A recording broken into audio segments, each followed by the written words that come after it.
Hey guys, welcome back to The Bright Side. Macy here, The Bright Side Girl, and today I have a book-themed book haul to share with you. For the last couple months, I have been setting aside any books that I have purchased that are about books, libraries, authors, bookshops to film this themed book haul for you because we are doing our first readathon of the year, which is a Randomathon, which starts January 27th through February 9th. And this year's theme is books about books. So I'll link the announcement up in the cards as well as down below in the description for you guys. This is your first of a couple videos to come to give you some more ideas to build your TBR. I don't have a huge haul, but I've got a few books to share with you. Hopefully give you some more recommendation ideas. I'll let you know which reading challenge they work for the readathon, and then stay tuned for a books about books recommendation video that should be out next week. I think we're going to go in order of the reading challenges just to help you guys a little bit better. Some of these may not hit the reading challenges, but they will still work for the readathon. As per usual, you do not have to do the reading challenges to participate, but they do make it extra fun and make you have to kind of scavenge your shelves or your local library a little bit more. I get most of my books used from a mix of a bunch of different places. That's why my hauls are able to be a little bit bigger. This is going to be your first haul of several coming your way, and then we have a organizing unhaul video as well as a giant unhaul video. So we do a lot of hauling and unhauling as I read things and don't like them, or as I kind of change my mind. I get most of my books between $1 to $3, so we're able to kind of rotate a lot. I have friends that I trade with, so we do a lot of unhauling and hauling to kind of even things out for the year. But this is stuff that I have been saving for a couple months to share with you, so we're going to dive right in. Okay, the first reading challenge is Bookshelf on the Cover. The first book I want to talk about is By the Book, a novel of pros and cons by Amanda Sellett. I believe this is a YA contemporary rom-com. As a devotee of classic novels, Mary Porter Malcolm is a walking encyclopedia of mistakes that have been made, especially by her favorite literary heroines. So when some new friends seem in danger of falling for the same tricks employed since the days of Austen and Tolstoy, Mary starts compiling the Scoundrel Survival Guide, using archetypes of literature's debonair bad boys to spot red flags in the dating department. So this sounds really, really fun. Like there's a little club that she's basing on to help people with their dating and to avoid bad boys based on literature. So love it. The other one I have for this is The Forbidden Library by Django Wexler. This is a middle grade novel. Looks like it's going to be spooky too. We've got some like bats and cats and things. Alice always thought fairy tales had happy endings. That, along with everything else, changed after she met her first fairy hovering in the kitchen threatening her father. The next day her father left, never to return. Poor Alice dutifully goes off to live with an uncle she's never heard of and a mysterious old man with an impossibly massive library full of books that she's forbidden to read. Sounds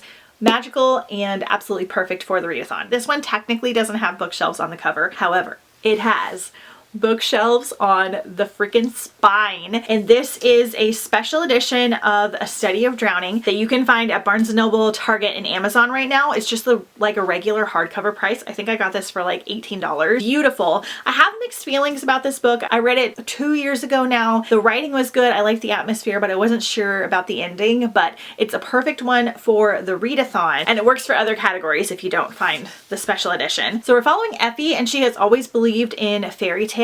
She winds up winning a contest to go to this famous author's estate who has passed, and I think she's either writing a book about the author or possibly getting the chance to like continue on her series. And then there is a young man there who is determined to prove that the author is a fraud. She wrote a lot about magical things as if they were real, and then these kind of surrealist things start happening to them. Very atmospheric, very dark academia, and it will work fabulous for the readathon. All right, next reading challenge is Book in the Title. So this one will work for this category. Also, we have The Book Wanderers, Pages & Co. I believe this is the first book in a middle grade series. Ever since her mother's disappearance, 11-year-old Tilly has found comfort in the stories of Pages & Co., her grandparents' bookshop. But when her favorite characters, Anne of Green Gables and Alice from Wonderland, start showing up at the shop, Tilly's adventures become very real. So a characters come to life story, which I really like, or like characters falling into a book. So looks super cute. Then we have The Book Eaters by Sunyi Dean, which I do plan on reading for the readathon. I think this one is adult. It might be a YA, I'm not sure. Out on the Yorkshire moors lives a secret line of people for whom books are food, and who retain all of the book's contents after eating them. To them, spy novels are a peppery snack, romance novels are sweet and delicious, and eating a map can help them remember destinations. And children, when they misbehave, are forced to eat dry, musty pages from dictionaries. We're following Devon as part of the family of an old reclusive clan of book eaters. Devon learns when her son is born torn, that he has a rare and darker kind of hunger, not for the books, but for human minds. So I'm not sure if this is classified as horror, but it might be a little bit on the spooky side. It just sounds so unique and incredible. We have The Book of Wonders by Polly Crosby. This is an adult standalone novel. Romley Kemp and her eccentric painter father have happy but sheltered lives in ramshackled mansion in the English countryside. When her father finds fame with a series of children's books starring Romley as the main character, everything changes. Exotic foods appear on the table, her father appears on TV, and strangers appear at their door, convinced that the books will lead them to a precious prize. But as time passes, Romley's father becomes increasingly suspicious of the outside world until before her eyes he begins to disappear within himself. She returns to his illustrations looking for a way to connect with her ailing father and finds a series of clues that he has just left for her. The treasure hunt doesn't lead her to gold or jewels, but something worth far more, a shocking secret that is crucial to understanding her family. I am not sure if there's going to be like magical surrealism in this one, but it sounds very, very good. All right, the next reading challenge is a recommended book, so we're not going to really talk about that. Anything that is recommended to you will work. I'm personally going to go the route of a book that's been recommended that's about books, authors, bookstores, stuff like that. And it can be recommended by a friend, a family member, the library, the internet, however you want to do it is fine. The next reading challenge is set in a library or bookstore. So some of the ones we mentioned will already work for this. And I have Evil Librarian by Michelle Knudsen. This is the first in a YA series. Cynthia Rothschild's best friend Annie falls head over heels for the new high school librarian. Cyn can totally understand why. He's really young, seriously hot, and apparently thinks Annie is an excellent library monitor. But also immediately Cyn starts to sense that something's off about Mr. Gabriel. Maybe it's the creepy look in his literally mesmerizing eyes, or the weird feeling she gets whenever he's around, or the blood and horns and giant bat-like wings that appear when no one is looking. This sounds like it's just going to be like a really, really fun time. Next, we have The Library of the Lost and Found. I believe this is an adult contemporary. Librarian Martha Storm has always found it easier to connect with books than people, though not for the lack of trying. She keeps careful lists of how to help others in her superhero-themed notebook, and yet sometimes it feels like she's invisible. All of that changes when a book of fairy tales arrives on her doorstep. Inside, Martha finds a dedication written to her by her best friend, her grandmother, Zelda, who died under mysterious circumstances years earlier. When Martha discovers a clue within the book that her grandmother may still be alive, she becomes determined to discover the truth and delves deeper into Zelda's past. It sounds like it's a little treasure hunty, which we love as well. Words in Deep Blue. This is a YA standalone. So years ago, Rachel had a crush on Henry Jones, and the day before she moved away, she tucked a love letter into his favorite book in his family's bookshop. She waited, but Henry never came. Now Rachel has returned to the city and to the bookshop to work alongside the boys that she'd rather not see, if at all possible, for the rest of her life. But Rachel needs the distraction and the escape. Her mother drowned months ago, and she can't feel anything anymore. She can't see her future. This is like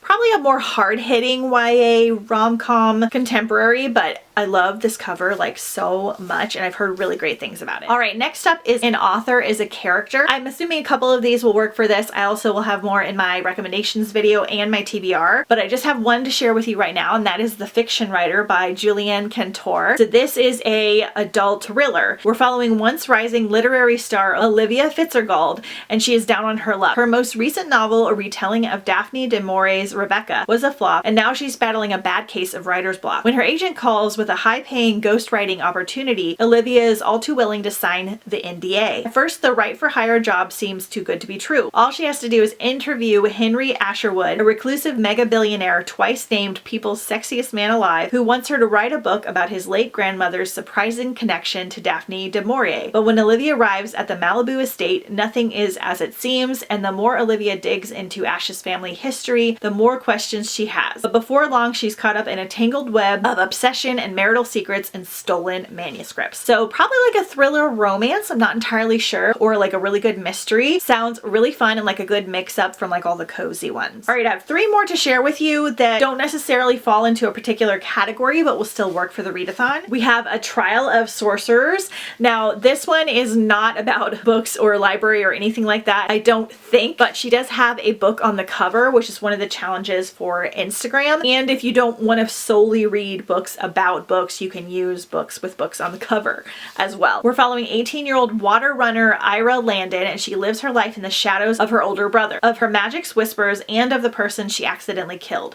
She's the most unwanted apprentice in the Tower of Sorcerers until the day she decides to step out and compete for the spot in the tournament of the 5 kingdoms. Pitted against the best sorcerers in the Empire, Ira fights to be one of the 4 champions. Excelling in the trials has its reward, and she's invited to the royal court with the Prince of the Tower. She discovers her rare talent of forbidden magic, and at midnight, Ira meets with a handsome elven ambassador. Elise Kova has such good writing and such magical books. She's an indie author that is like so well beloved, and I've heard really great things about this series, and all her covers are amazing. Also, like her naked books are so stinking pretty. Lastly, the Dictionary of Lost Words. This is an adult standalone. Esme is born into the world of words. Motherless and ever curious, spends her childhood in Oxford, in the room where her father and fellow lexicographers are collecting words for the first complete edition of the Oxford English Dictionary. While they work, young Esme begins to collect other words, ones that have been discarded or neglected by the dictionary men. As she grows up, Esme realizes that words and meanings relating to women and common folks' experiences often go unrecorded, and so she begins to search out words for her own dictionary, the Dictionary of Lost Words. She must leave the sheltered world of the university and venture out to meet the people whose vocabulary will fill the pages. This is a historical fiction read that's supposed to be very powerful and meaningful. It was a Reese Book Club pick, if that sways you at all, and it sounds really phenomenal. Okay, so that's my somewhat little haul of books about books, libraries, and authors. Like I said, stay tuned. I'll have a recommendation video of things that I have already read that fit all the reading challenges and more. It's going to be really loaded, so stay tuned for that. It should come out very soon. And I will also have a TBR of my own books I'm choosing for the readathon, which will also help you if you need some more